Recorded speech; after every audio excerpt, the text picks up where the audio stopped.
গল্পটার নাম হচ্ছে আল মুতাকাল্লিমাতু বিল কোরআন, মানে যে নারী সবসময় শুধু কোরআন দিয়ে কথা বলে। আব্দুল্লাহ ইবনে মুবারক অনেক বড় মুহাদ্দিস, হজ করে ফিরতেছেন, হঠাৎ দেখেন এক বৃদ্ধা মহিলা, বয়স্ক মহিলা চাদর গায়ে দিয়ে শুয়ে আছে। তো এটা অনেক বড় একটা কনভারসেশন, আমি কনভারসেশনটা আপনাদেরকে শোনাই। উনি কাছে গেলে যে সালাম দিলেন, আসসালামু আলাইকুম রাহমাতুল্লাহ। সালামের উত্তরে বৃদ্ধা মহিলা স্বাভাবিকভাবে উত্তর না দিয়ে একটা কোরআনের আয়াত তেলাওয়াত করলেন। তিনি তেলাওয়াত করলেন সালামুন কাওলাম মির রাব্বির রহিম, মানে দয়াময় প্রতিপালক আল্লাহর পক্ষ থেকে তোমার প্রতিও সালাম। এটা একটা কোরআনের আয়াত, কিন্তু এটা দিয়ে উত্তর হয়ে যায় সালামের। কি বলেন? আচ্ছা গেল। এবার আব্দুল্লাহ ইবনে মুবারক জিজ্ঞেস করলেন মাযা তাসনাঈনা ফি হাযাল মাকান, এখানে কি করেন আপনি, কি করতেছেন একা একা? এই প্রশ্নের উত্তরেও ভদ্রমহিলা একটা কোরআনের আয়াত তেলাওয়াত করে দিলেন। উনি তেলাওয়াত করলেন ওয়ামাই ইউদ্লিল ফালা হাদিয়া লাহ, মানে আল্লাহ যার পথ ভুলায় দেয় তার পথ দেখানোর কেউ নাই, কেউ নেই। মানে বুঝাইতে চাইলেন আমি পথ হারাই ফেলছি। কি বুঝাইতে চাইলেন? পথ হারাই ফেলছে, মানে উনি এমনভাবে কোরআনের আয়াত চুজ করে যাতে উত্তর হয়ে যায়।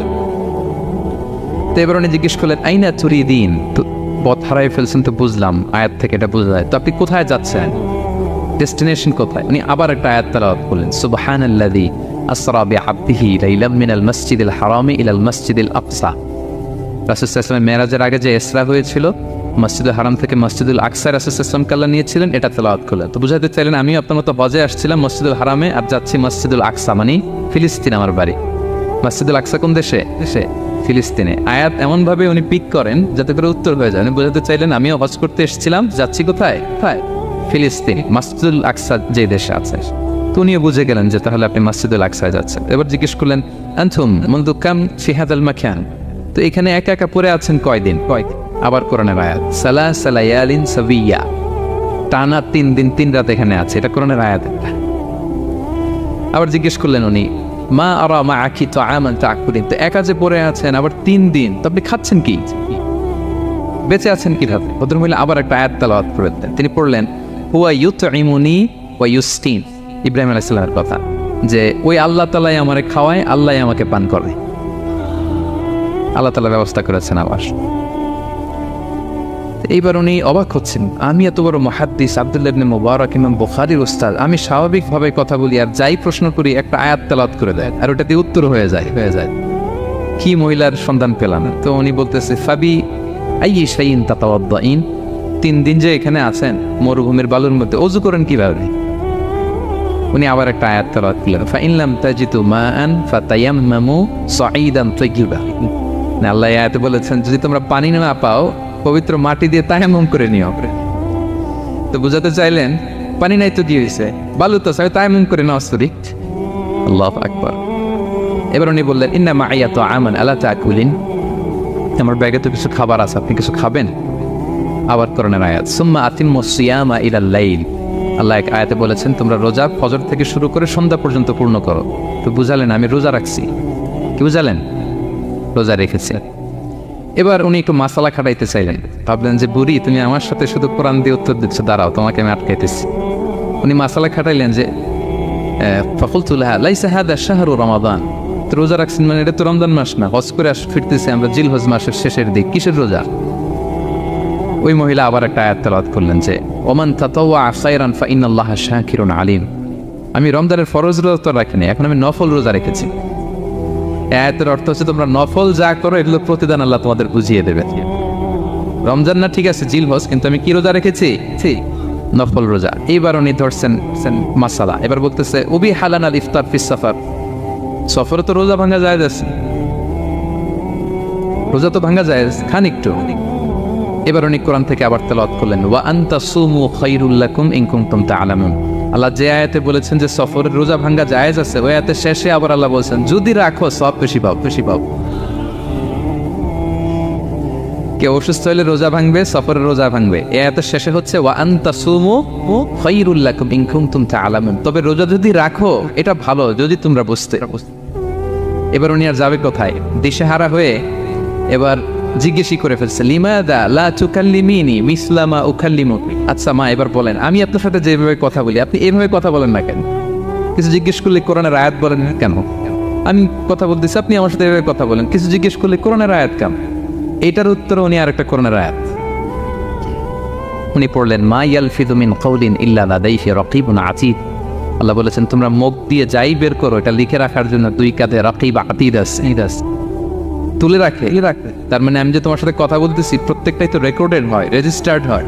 সো এমন কিছু বলি যেটাতে সওয়াব হয়, যেটাতে ভুল না হয়। আল্লাহু আকবার, সুবহানাল্লাহ। কি নারী ছিল, কেমন নারী তিনি ছিলেন, এই পুরো ঘটনাটা শুনবেন?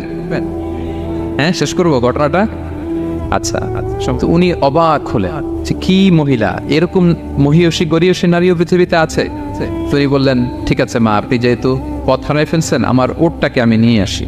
ফাহাল্লাকা আন আহমিলুকি আলা নাফাতি হাদিহি ফাতুদরিকিল কাফেলা। আমার ওটটা নিয়ে আসি, ওটে বসেন, আমি আপনাকে এগিয়ে দিয়ে কাফেলাতে যুক্ত করে দেই। আপনি কি রাজি আমার ওটে বসবেন? আবার কোরআনের আয়াত, ওমা তাফআলু মিন খাইরিন ফাইনাল্লাহা বিহি আলিম। তোমরা যত ভালো কাজ করো আল্লাহ সেটা জানেন, মানে তোমার এই ভালো কাজ আল্লাহ জানেন, আল্লাহ এর প্রতিদান দিবেন। কলা ফানাফতু নাকাতি, আমি ওট বসালাম এবং বললাম ওঠেন। উনি যখন উঠতেছে আমি এভাবে তাকায় আছি, তা আমি যে তাকায় আছি উনি একটা আয়াত তেলাওয়াত করলেন যে কুল্লিল মুমিনিনা ইয়াগুদ্দু মিন আবসারিহিম। এর অর্থ হচ্ছে নবী হে, মুমিনদেরকে বলুন তারা যেন পরনারী দেখে তাকায় না থাকে, চোখ যেন নিচে রাখে, তারা যেন চক্ষু অবনমিত করে। মানে বুঝাতে চাইলেন যে আমি তো বেগানা নারী, পরনারী, তা আমি ওটে উঠতেছি, আপনি তাকায়। সে হয়তো তাকায় আছে যে বৃদ্ধা মহিলা উঠতে যদি কষ্ট হয় পড়ে যায়। তো উনি যখন দেখতেছেন তাকায় আছে, উনি বলতেছে ফুল্লিল মুমিনিনা ইয়াগুদ্দু মিন আবসারিহিম। নবী হে বলুন বিশ্বাসীদের তারা যেন চোখ নিচের দিকে করে রাখে। উনি লজ্জা পেয়ে গেলেন। ফাকাদাতু বাসারি, আমি লজ্জায় চোখ নামালাম। এরপর আমি বললাম ইরকাবি ওয়াকাদ আকালতু নাকাতি, ওঠেন। আমি এবার ওটের রশি ধরে টানতে আরম্ভ করলেন। ভদ্রমহিলা উঠেই আবার কোরআনের আয়াত পড়লেন, যেটা আমরা গাড়িতে বা কোনো বাহনে উঠলে পড়ে। তিনি পড়তে আরম্ভ করলেন সুবহানাল্লাযী সাখখারা লানা হাযা ওয়া মা কুন্না লাহু মুকরিনিন ওয়া ইন্না ইলা রাব্বিনা লামুনকালিবুন। প্রশংসা সে আল্লাহ, যে আল্লাহ এই বাহনকে আমাদের জন্য বশীভূত করে দিয়েছেন। তিনি বশীভূত না করলে আমরা তো এটাকে বশীভূত করতে পারতাম না। আপনারা যখন গাড়ি স্টার্ট দিবেন এই দোয়াটা পড়েন তো আপনারা। গাড়ি স্টার্ট দিলে, বিমানে উঠলে, ঘোড়ায় উঠলে, যে কোনো বাহনে উঠলে এটা পড়তে হয়, কোরআনের আয়াত। তো এই বললেন, আমি এবার উঠলাম, ওটের জিমাম ধরে টানতে লাগলাম না, আর একটু হই হই শব্দে ওট চালাতে লাগলাম যাতে করে তাড়াতাড়ি যাওয়া যায়। উনি কোরআনের আয়াত বললেন ওয়াকসিদ ফি মাশিক ওয়াগদুদ মিন সাউতিক। কোরআনের আয়াত মানে তোমার চলার ক্ষেত্রে তুমি মধ্যম পন্থা অবলম্বন করো আর গলার সাউন্ডটা আর একটু ছোট করো। এটা কিন্তু লোকমান হাকিম তার ছেলেকে বলেছিলেন যে বাবা তুমি যখন হাঁটবে মধ্যম পন্থায় হাঁটবে, আর শাউট করবে না, নয়েজ করবে, কণ্ঠটাকে নিচু করবে। এই আয়াতটা উনি পড়ে দিলাম। মানে বুঝাতে চাইলেন আপনি হাজি মানুষ, ফস করে আসছেন, এইভাবে যাচ্ছেন কেন, আপনি স্লোলি যান। ফাজাআলতু আমশি রুয়াইদান ওয়া আতারান্নামু বিশ-শা'র। এরপর আমি আস্তে আস্তে যেতে লাগলাম আর কবিতা আবৃত্তি করতে লাগলাম। আরবদের অভ্যাস ছিল তারা শত শত লাইন কবিতা মুখস্থ পারত, দিনকে দিন মরুভূমিতে চড়তো আর কবিতা পড়তে। তো আমি কবিতা গুনগুন করে কবিতা পড়তেছি আর যাচ্ছি। এই মহিলা পিছন থেকে আয়াত তেলাওয়াত করলেন আবার ফাকরাউ মা তায়াসসারা মিনাল কুরআন। মানে কোরআনের যেখান দিয়ে সহজ লাগে ওইখান দিয়ে পড়েন। মানে বুঝাতে চাইলেন কবিতা বললে কি লাভ, আপনি কোরআন পড়েন। উনি আবার লজ্জা পেয়ে কোরআন পড়তে আরম্ভ করলেন। এবার যেতে যে কাফেলা থেকে উনি মিসিং, যে ক্যারাভ্যান থেকে মিসিং, ওই ক্যারাভ্যানের সাথে যুক্ত হলেন। এবার জিজ্ঞেস করলেন যে হাদিহিল কাফেলা মান লাকি ফিহা, এই তো আপনার কাফেলা, এখানে কে আছে আপনার, কেউ আছে? আবার কোরআনের আয়াত আল মাল ওয়াল বানুনা জিনাতুল হায়াতিদ দুনিয়া, অর্থাৎ সম্পদ সন্তান এগুলো আল্লাহর দেয়া নেয়ামত। এটা দিয়ে বুঝাতে চাইলেন হ্যাঁ আমার কিছু সন্তানাদি আছে। উনি বুঝতে পারলেন ফাআলিমতু আন্নাল্লাহা আওলাদান ফিহা, আমি বুঝলাম যে ওনার সন্তান এখানে আছে। এবার একটা চান্স পেয়ে গেছে আব্দুল্লাহ ইবনে মুবারক। কি পেয়ে গেছে? উনি মনে মনে ভাবলেন ওনার ছেলেদের নাম কি, এটা জিজ্ঞেস করি, তাইলে তার উত্তর দিতে পারবে না। সুন্দর না প্রশ্নটা? এবার উনি বলতেছে ফাকুলতু লাহা মা আসমাউ আওলাদি, মা এবার একটু বলেন তো আপনার ছেলেগুলোর নাম কি জিজ্ঞেস করলেন।